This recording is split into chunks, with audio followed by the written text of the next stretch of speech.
یہ آپ کے معیار جو ہے یہ الگ الگ کیوں؟ اگر سیدہ کو خطا پہ کہنے والے وہ آپ کا بھائی ہے، آپ اس کے لیے شیر و شکر ہے، آپ کے لیے ماشاءاللہ مجاہد اہل سنت ہے، تو اگر کوئی شخص جناب ابوبکر کو خطا پہ کہہ دیتا ہے تو کیا ہو گیا؟ الحمدللہ رب العالمین والصلاۃ والسلام علی سید الانبیاء والمرسلین وآلہ الطیبین الطاہرین ومن والاه۔ بسم اللہ الرحمن الرحیم۔ السلام علیکم ورحمۃ اللہ وبرکاتہ۔ ناظرین کرام، آج کی ہماری گفتگو کا موضوع ارض فدق اور میراث الرسول صلی اللہ علیہ وآلہ وسلم ہے۔ امت مسلمہ کے دو بڑے گروہ شیعہ اور سنی کے درمیان میں یہ سب سے اہم اختلافی مسئلہ ہے۔ اس مسئلے کی اہمیت اور نزاکت کو جانتے ہوئے آج ہم نے یہ چاہا کہ اس پر وہ گفتگو کی جائے کہ جس سے جو قرآن مجید سے مطابقت رکھتی ہے۔ افسوس کی بات یہ ہے کہ آج ہمارے معاشرے کے اندر خاص طور پر ان مسائل میں کہ جو اختلافی مسائل سمجھے جاتے ہیں، علمی گفتگو کا رجحان ختم ہو گیا ہے۔ گالیاں، سب و شتم، دشنام ترازیاں، بے جا الزامات، فتوے، تکفیر، تفسیق، ایک دوسرے کو گمراہ قرار دینا، اس طرح کے رویے آج ہمارے معاشرے میں انتہا پسندی کو پیدا کر رہے ہیں۔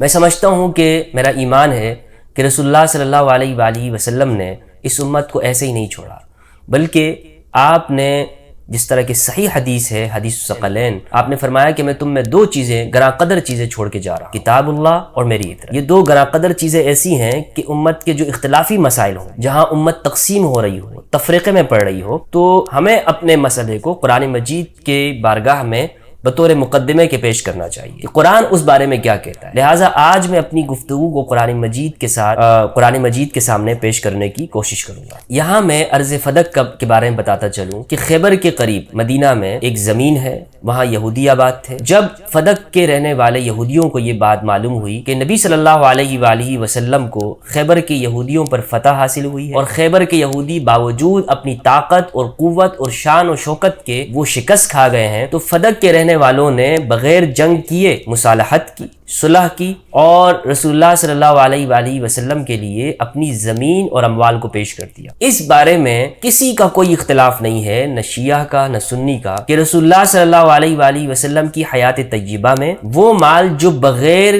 جنگ کیے مسلمانوں کو حاصل ہو، وہ رسول اللہ صلی اللہ علیہ وآلہ وسلم کے لیے ہے، خالصتاً لرسول اللہ، وہ خالص رسول اللہ کا حق ہے، اس میں کوئی شریک نہیں ہے، نہ حکومت ہے نہ کوئی اور شخص ہے، کسی کی شراکت اس میں موجود نہیں ہے۔ قرآن مجید کی سورۃ الحشر کی آیت نمبر 6 میں اللہ سبحانہ وتعالی نے اس کو بیان کیا، فرمایا اعوذ باللہ من الشیطان الرجیم، بسم اللہ الرحمن الرحیم، وما آفاء اللہ علی رسولہ منہم فما اوجفتم علیہ من خیل ولا رکاب ولکن اللہ یسلط رسلہ علی من یشاء واللہ علی کل شیء قدیر۔ اس کا ترجمہ ہے، اور جو مال اللہ نے ان کے قبضے سے نکال کر اپنے رسول کی طرف پلٹا دیے، وہ ایسے مال نہیں ہیں جن پر تم نے اپنے گھوڑے دوڑائے اور یا اونٹ اس پر دوڑائے ہوں، لیکن اللہ سبحانہ و تعالیٰ اپنے رسولوں میں سے جسے چاہتا اختیار دے دیتا ہے اور تسلط دے دیتا ہے۔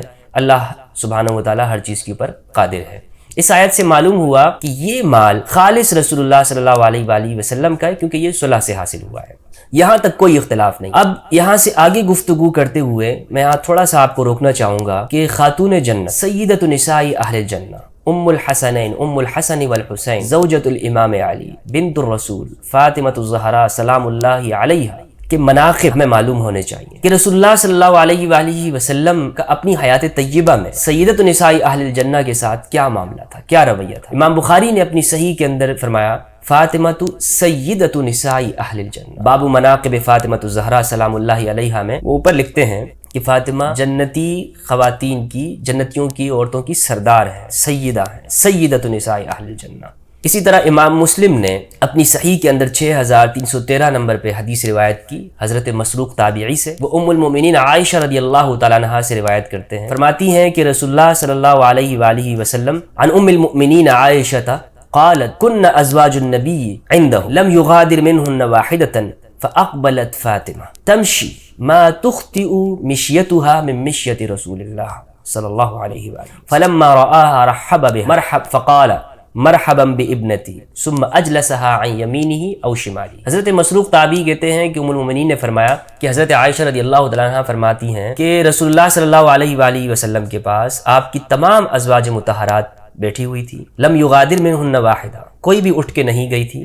اسی اسنا میں سیدۃ نساء اہل الجنہ حضرت فاطمہ علیہ السلام تشریف لاتی ہیں، ان کے جو آنے کا انداز ہے وہ رسول اللہ کے چلنے کے مشابہ تھا اور ذرا بھی ادھر ادھر نہیں تھا، بالکل برابر تھا کہ جس طرح سرکار چلتے تھے بالکل اسی طرح آپ علیہ السلام آ رہی تھی۔ تو جب آپ صلی اللہ علیہ وآلہ وسلم نے اپنی پیاری بیٹی کو دیکھا، رحب بہا، مرحبا کہا، فرمایا مرحبا بابنتی، خوش آمدید میری پیاری بیٹی، اور پھر آپ کو اپنے دائیں جانب یا بائیں جانب ام المومنین فرماتی ہے بٹھا دیا، اور پھر گفتگو فرمائی۔ اسی طرح صحیح مسلم کے اندر روایت ہے کہ رسول اللہ صلی اللہ علیہ وآلہ وسلم نے فرمایا کہ فاطمہ میرا بدعہ، فاطمہ بدعۃ منی، فاطمہ میرا نبض ہے، میرے جسم کا ٹکڑا ہے۔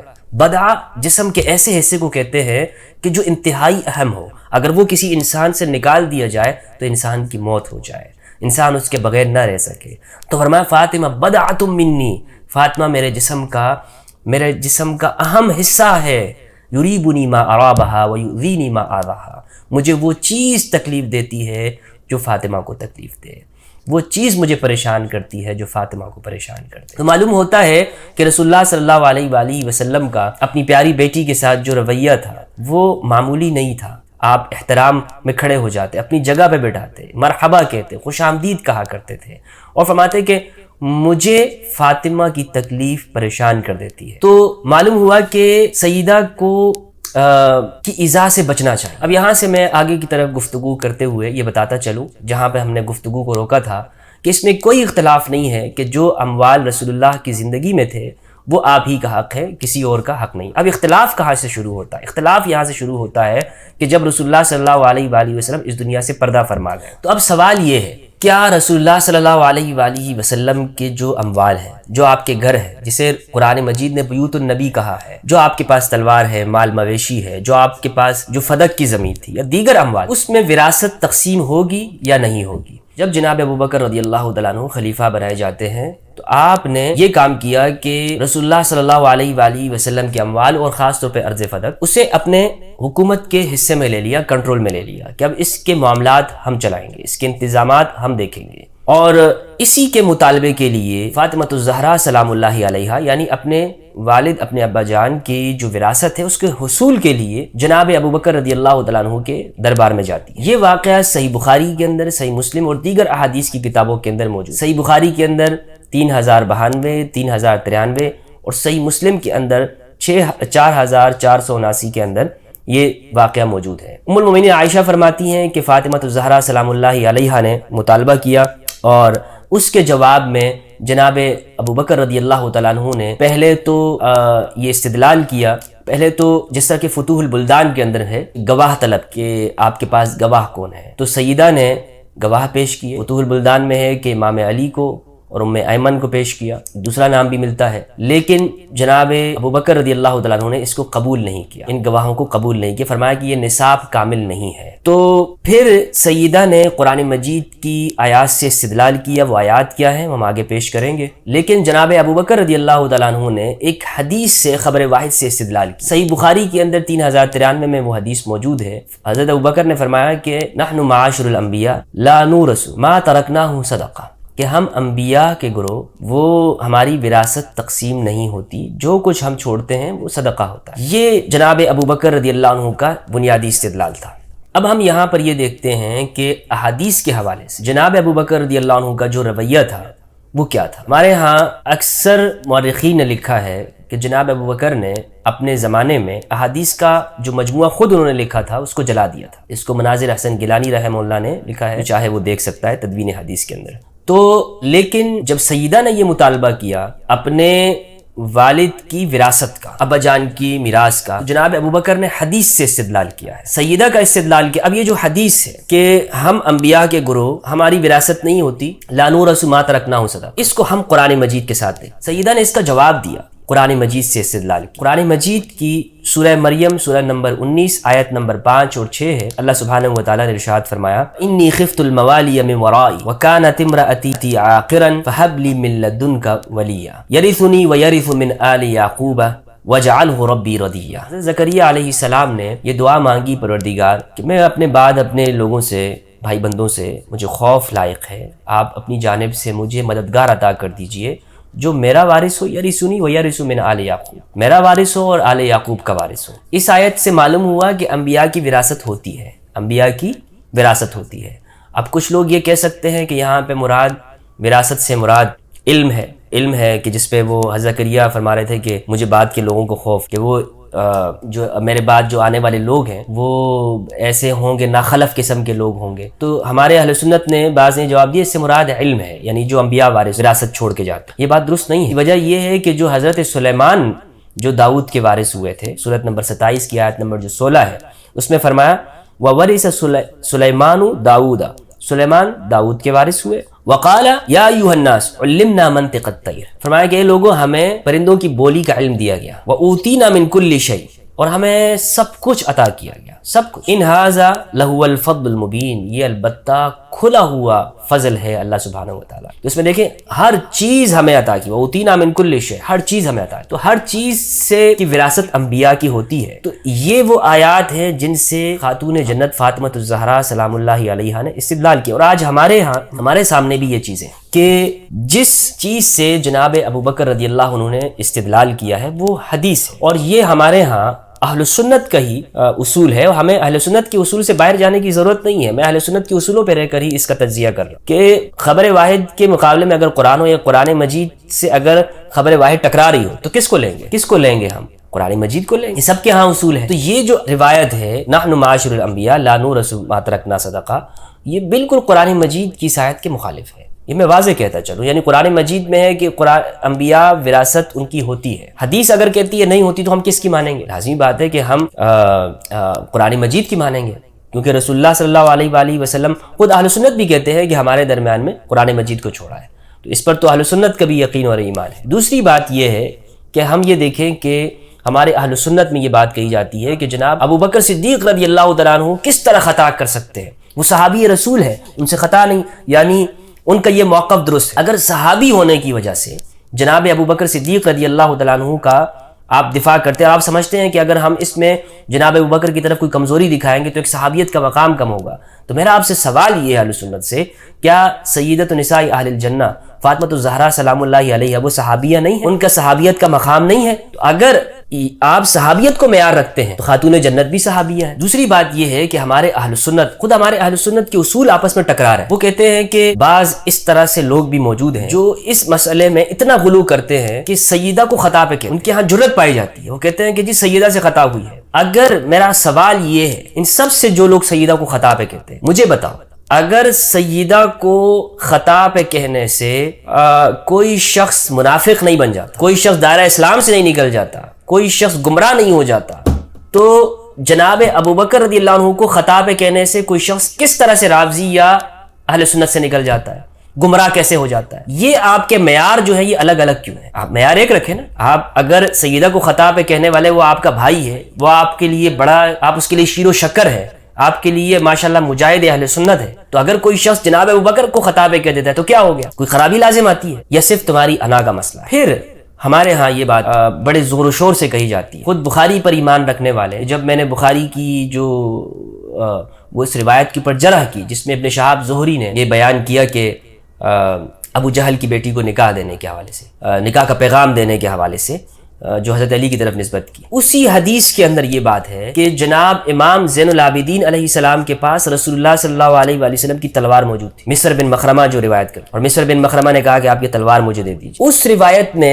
جناب زین العابدین علیہ السلام کے پاس رسول اللہ کی تلوار موجود ہے. تو اگر رسول اللہ کی وراثت تقسیم نہیں ہوئی تھی تو تلوار امام زین العابدین علیہ السلام کے پاس کس طرح آ گئی؟ اس کا مطلب یہ ہے کہ وراثت تقسیم ہوئی، ایک خاص مال کو، خاص یعنی فدق کی زمین کو، اس مال کو روکا گیا. اب یہ کیوں روکا گیا، اس کی کیا وجوہات تھی، اس پہ میں انشاءاللہ تفصیلاً بھی گفتگو کروں گا، لیکن یہاں ہم اس چیز کو ڈسکس کر رہے ہیں کہ جو مطالبہ تھا سیدہ وہ قرآن مجید کی روح سے وہ کس درجے کا. تو میرے نزدیک میں نے آپ کو بتا دیا کہ سیدہ کا مطالبہ بالکل حق اور ثواب مطالبہ قرآن مجید کے بالکل عین قرآن کی آیات سے موافق مطالبہ ہے. پھر آپ یہ دیکھیں کہ امام علی کے پاس رسول اللہ صلی اللہ علیہ وآلہ وسلم کے مال مویشی میں سے وہ خچر جو صفین میں تھا وہ بھی امام علی کے پاس تقسیم ہوا.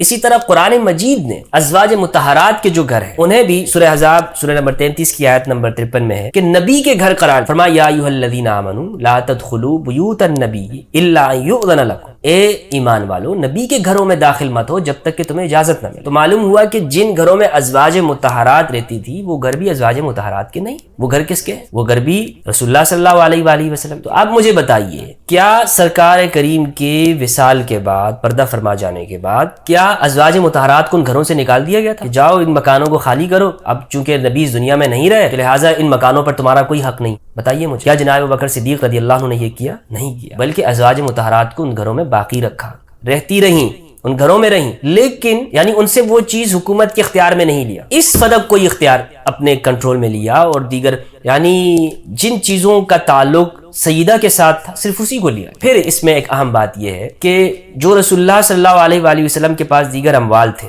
فدق کو چھوڑ کر، جناب عمر نے وہ امام علی کو دے دیے تھے، اگر جب اور وہ مال حضرت ابوبکر نے روکے تھے، حضرت ابوبکر نے وہ نہیں دیے تھے، لیکن جناب عمر نے وہی اموال امام علی کو عطا کر دیے۔ تو اگر ہمارے اہل سنت یہ دفاع کرتے ہیں، یہ بہت یہاں پر عجیب سا معاملہ ہے کہ اہل سنت اگر دفاع کرتے ہیں جناب ابوبکر رضی اللہ عنہ کا، تو اسی فیصلے کو تو جناب عمر رضی اللہ عنہ نے ختم کر دیا، اور پھر آگے عمر بن عبدالعزیز نے، جو بنو امیہ نے مکمل طور پر اس کا خود ہی ہڑپ کر کے کھانے لگے، عمر بن عبدالعزیز نے اس کو واپس لوٹا دیا، لیکن عمر بن خطاب رضی اللہ تعالیٰ عنہ نے تو حضرت ابوبکر کے ہی اسی فیصلے کو آدھا طور پر تسلیم نہیں کیا بعد کے دور میں، اور وہ لوٹا دیا تھا، صرف فدق کی زمین کو نہیں دیا۔ تو معلوم یہ ہوتا ہے کہ یہاں پر ہمارے اہل سنت کے جو معیار ہیں وہ اس قابل ہیں کہ اس کے اوپر سوالات اٹھیں، اور یہ سوالات میں نے جو اٹھائے ہیں یہ اسی بنیاد کے اوپر ہیں کہ ہم اگر ہمارے ہاں آپ دیکھیں کہ ابن تیمیہ جیسا شخص، یہ مسئلہ اتنا اہم کیوں ہے؟ اس میں دیکھیں کہ سیدہ کی طرف نفاق کی نسبت کی ہے ابن تیمیہ الحرانی الدمشقی نے اپنی کتاب منہاج السنت النبویہ کی جلد نمبر 4 صفحہ 245 پہ ابن تیمیہ نے لکھا ہے کہ اگر